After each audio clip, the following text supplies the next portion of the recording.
श्रोताओं, हमारा नंबर है 8826224477। जी हाँ, 8826224477।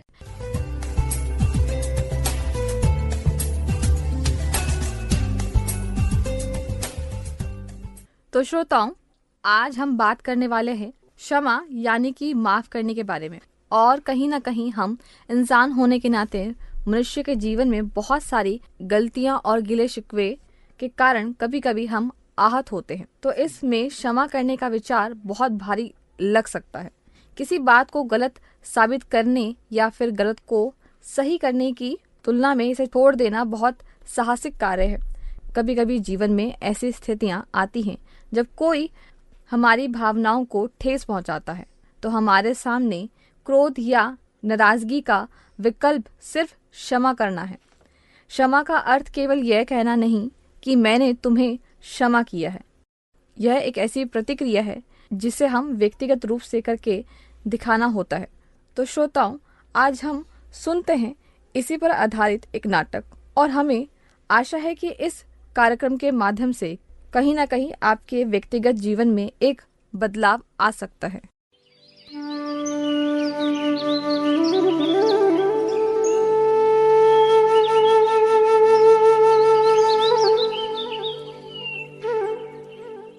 अरे बेटा सोनू, आ गया तू कॉलेज से? बेटा मैं कह रहा था कि आप दोनों भाई थोड़ी देर के लिए खेत में मेरी मदद करें, बस छोटा सा काम है। पापा, आप कैसी बात कर रहे हो? अभी अभी तो मैं कॉलेज से आया हूँ और अभी आप मुझे अपने साथ ले जाने की बात कर रहे हैं। बेटा ज्यादा देर का काम नहीं है, आप दोनों भाई मेरे साथ चलोगे तो खेत में पड़ी हुई फसल जल्दी घर ले आएंगे। बेटा मैंने आप दोनों को इसलिए कहा कि मैं अकेला इस काम को नहीं कर पाऊंगा, मुझे आप दोनों की मदद की जरूरत है। पापा, मैंने कहा ना, मेरे और भी बहुत सारे काम हैं, मैं नहीं जा सकता आपके साथ। और सुनो, तुम्हें ज्यादा कोई दिक्कत हो रही हो ना तो मुझे अपने परिवार से दूर कर दो। वैसे भी मैं आप लोगों के साथ नहीं रहना चाहता और मैं जा रहा हूँ अपने दोस्त के बर्थडे पर। अरे पापा रहने दो, इसका तो रोज रोज का ही ड्रामा है। चलो मैं आपके साथ चलता हूँ, और क्या करवाना है मैं आपके साथ मिलके कर। ये तो कभी भी हमारा साथ देगा ही नहीं, इसे तो इसके दोस्त चाहिए और कुछ भी नहीं चाहिए। हाँ हाँ, मुझे अपने दोस्त चाहिए, मुझे तुम्हारे काम धंधे से कोई मतलब नहीं है। और रही बात हाथ बटाने की, ज्यादा बोलने की जरूरत नहीं है। जो कुछ भी इस घर से मेरा हिस्सा बनता है वह मुझे दीजिए। मैं तुम्हारे साथ नहीं रहना चाहता, मैं तुम्हें खुद के बलबूते पर खड़ा होकर दिखाऊंगा। ज्यादा बकवास करने की जरूरत नहीं है मुझसे। अरे सोनू, तेरी इतनी हिम्मत हो गई, तुझे तमीज नहीं है बोलने की? पापा मैं आज इसको छोड़ूंगा नहीं। अरे बेटा तुम दोनों लड़ो मत, राजू छोड़ दो, सोनू को छोड़ दो। अरे नहीं, अभी बताता हूँ मैं इसको। आप लोगों ने बहुत बड़ा ड्रामा कर लिया है, अब मैं इस घर में नहीं रहूंगा। मेरा जो हिसाब किताब है वह मुझे दो। अरे सोनू भाई, कैसी बात कर रहे हो आप? आपको पापा से ऐसी बात नहीं करनी चाहिए। जो कुछ पापा ने बनाया है वह सब कुछ तुम्हारे लिए ही है। आप लड़ क्यों रहे हो? और ऐसे गाली गलौज करना अच्छा नहीं होता। श्रोताओं, इस प्रकार से सोनू अपने पिता की ओर से जायदाद या हिस्सा लेकर अपने दोस्तों के साथ अपने गांव से बहुत दूर शहर की तरफ चला जाता है, और जो कुछ हिस्सा उसके पिता ने उसे दिया था वह उसे गलत कामों और नशे पत्ते में अपने दोस्तों के साथ उड़ा लेता है। और श्रोताओं, सोनू की जिंदगी में एक ऐसा समय आता है कि जो कुछ सोनू के पास था वह सब खत्म हो जाता है और सोनू अकेला, हताश और निराश हो जाता है। इतना ही नहीं, जिन दोस्तों के सहारे सोनू घर से निकला था वह भी उसे छोड़ देते हैं, और अब सोनू की जिंदगी एक मजदूर की तरह उसे मजदूरी करनी पड़ रही थी।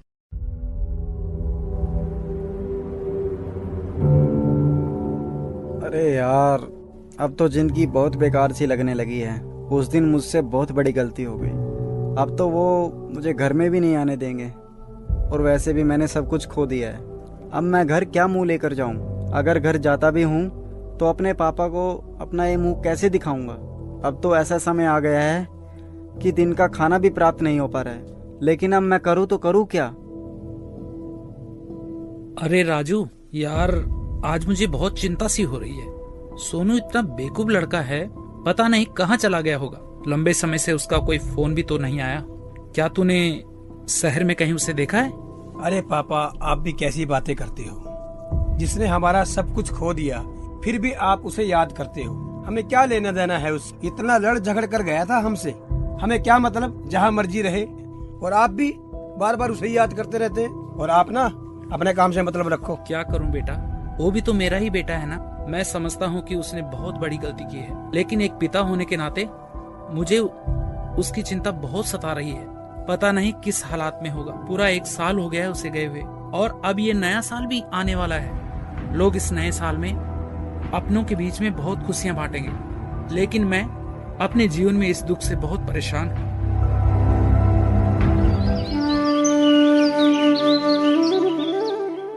अरे सोनू, आज तू बड़ा लेट आया है। सोनू, जो काम तू रात को छोड़कर गया था ना, उसे आज पूरा करके जाना, ठीक है ना। रोजाना तो तुझे पैसे चाहिए, लेकिन काम पूरा नहीं करता। और सुन, अब बार बार पैसे मत मांगना। वैसे भी तेरे पास पैसे एडवांस चले गए हैं। और सुन, तेरे बाबूजी ने एडवांस देने को मना किया है। मालकिन, पैसे की तो मुझे बहुत ज्यादा जरूरत है। कमरे का किराया भरना है। आप मुझे कुछ पैसे दे दो। अगर मैंने आज कमरे का किराया नहीं दिया तो मकान मालिक कमरा खाली करवा देगा। अरे मेरी बात सुन, तुझे कोई पगार वगार नहीं मिलने वाली। सिर्फ दिन के खाने के अलावा तुझे और कुछ नहीं मिलने वाला। और सुन, मैं तुझे लंच का खाना ही दिया करूँगी, ठीक है। करना है तो कर ले, नहीं तो रास्ता नाप ले। और सुन, जो तुझे पिछले महीने एडवांस दिया था उसे भर कर जाना। समझ आ गई होगी ना? अरे यार, अब क्या करूं? अब तो मेरा यहाँ से निकलना भी मुश्किल हो गया है। जाऊं तो जाऊं कहाँ? आज अगर कमरे का किराया भी नहीं दिया तो मकान मालिक मुझे घर से निकाल देगा। और अब तो खाने के लिए भी कुछ नहीं है। मुझे लगता है कि मुझे वापस अपने पापा के घर चले जाना चाहिए, और मैं अपने पापा से अपनी की हुई गलती की माफी मांग लूंगा। मैं अब और यहाँ नहीं रह सकता। अब मुझे वापस जाना ही होगा। जो भी होगा देखा जाएगा।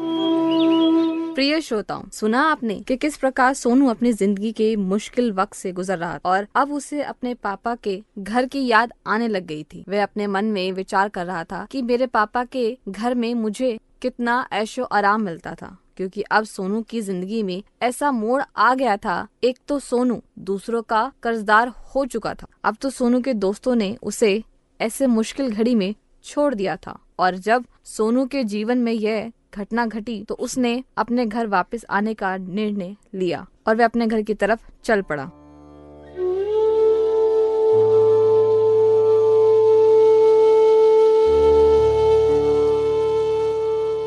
अरे भाई, कौन है? आ जाओ अंदर। अरे सोनू बेटा, तू कहाँ था इतने दिनों तक? अरे बेटा, ऐसी शक्ल क्या बना दी तूने अपनी?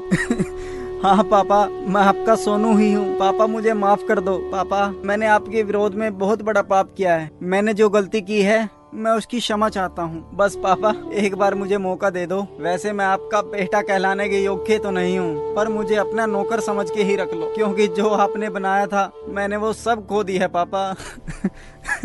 बेटा सोनू, ऐसा मत बोल बेटा। मुझे बहुत खुशी है कि तू वापस लौट आया है। मैं तो तेरा इंतजार बहुत दिनों से कर ही रहा था। अरे रागनी, देख बेटा, तेरा भाई सोनू घर आ गया है। बेटा, तेरा यह वही भाई है जो खो गया था, वो वापस लौट आया है। अरे पापा, ये शोर क्यों मचा रखा है सुबह सुबह? अरे राजू, देख बेटा, तेरा भाई घर वापस आ गया है। अरे पापा, आ गया है नालायक कहीं का। इसे इस घर से अभी बाहर निकालो। इसकी इस घर में पैर रखने की हिम्मत कैसे हुई? इसने तो हमारा सब कुछ खो दिया, और आप हैं इसके आने पर खुशियाँ मना रहे हैं। ये तो इस घर में रहने के योग्य नहीं है पापा। नहीं बेटा राजू, ऐसा नहीं बोलते बेटा। तेरा भाई जो खो गया था वो वापस आ गया है। तुझे भी आनंद मनाना चाहिए। और वैसे भी ये नया साल आने वाला है, और इस नए साल में इससे बड़ी खुशी हमारे घर में क्या हो सकती है कि जो भाई तेरा खो गया था वो वापस आ चुका है। और बेटा, हमें एक दूसरे की गलती को माफ करना सीखना चाहिए। यहाँ तक कि लोग नए साल में अपने दुश्मनों को भी माफ कर देते हैं। वैसे ईश्वर भी कहते हैं हमें दूसरों की गलती को क्षमा कर देना चाहिए। और बेटा,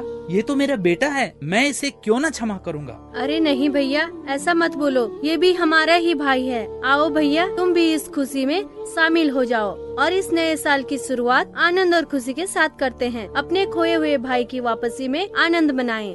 अरे सोनलाल भाई साहब, आज किस बात की खुशी मनाई जा रही है? आज तो आप बहुत खुश दिखाई दे रहे हो। क्या बात है, बच्चों का रिश्ता हुआ है क्या? अरे श्यामू बहन, ऐसा कुछ नहीं है, लेकिन जो बेटा मेरा खो गया था ना, वो घर वापस लौट आया है। बस उसी की खुशी में मैं बहुत खुश हूँ। सोहनलाल भाई, ये तो वही लड़का नहीं है जो 2 साल पहले गांव छोड़कर और सब कुछ लेकर चला गया था और अब यह वापस आ गया। सब कुछ खोकर आ गया होगा, कुछ बनकर तो आया नहीं। ऐसे लफंगे लड़कों को घर में रहने नहीं देना चाहिए, इनको तो इनके ही हाल पर छोड़ देना चाहिए। अरे श्यामू बहन, कैसी बात करते हो? मेरा तो बेटा वापस आया है, जिसके लिए मैं लंबे समय से इंतजार कर रहा था। अगर मेरे बेटे ने कोई गलती कर भी दी है तो उसने अपनी गलती को मान लिया ना, और मैंने अपने बेटे को क्षमा कर दिया। वैसे भी नए साल में हम तो लोगों की बड़ी बड़ी गलतियों को क्षमा कर देते हैं, तो फिर वह तो मेरा बेटा है ना। सोहनलाल भाई, आपकी बात माननी पड़ेगी, आपका दिल बहुत बड़ा है। अरे श्यामो बहन, मैं तो यह कहना चाहता हूँ कि हमें एक दूसरे के सारे गिले शिकवे को माफ कर देना चाहिए। और हाँ, ये मैं नहीं कहता, ये तो ईश्वर भी बताते हैं। हमें ऐसे समाज की ही रचना करनी चाहिए जहाँ पर एक दूसरे के प्रति आदर, सम्मान और प्रेम की भावना हो, और हमें एक दूसरे की खुशी में शामिल होना चाहिए। अरे सोहनलाल भाई, मैं सच में दिल से बोल रही हूँ। यदि आप जैसे सुविचार के लोग हमारे समाज में हो तो एक अच्छे समाज की रचना हो सकती है। भाई, आपकी बात माननी पड़ेगी।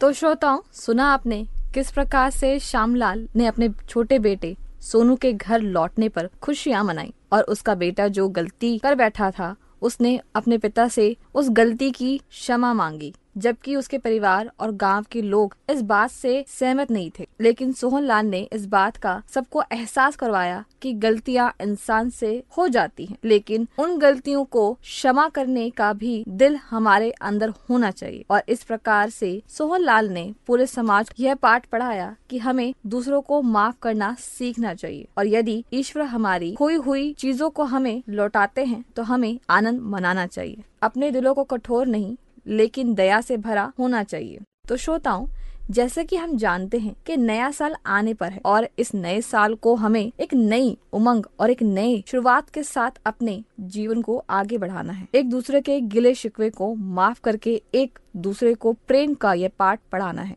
जिस प्रकार से एक पिता ने अपने पुत्र से प्रेम किया, तो आज ही छोड़ दीजिए मन में रखी हुई उन बुराइयों को और आज ही उन लोगों को माफ करें।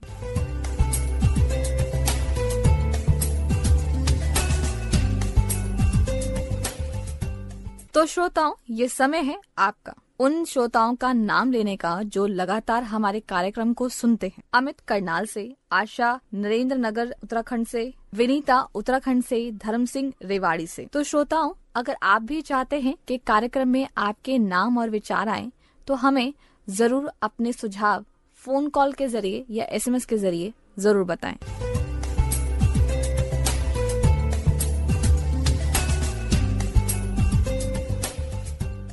इस विषय में आप क्या विचार रखते हैं, हमें अवश्य बताएं। इसके लिए आप हमें फोन करें, मिस कॉल करें या SMS करें इस नंबर पर। नंबर है 8826224477। जी हाँ, 8826224477। नमस्कार।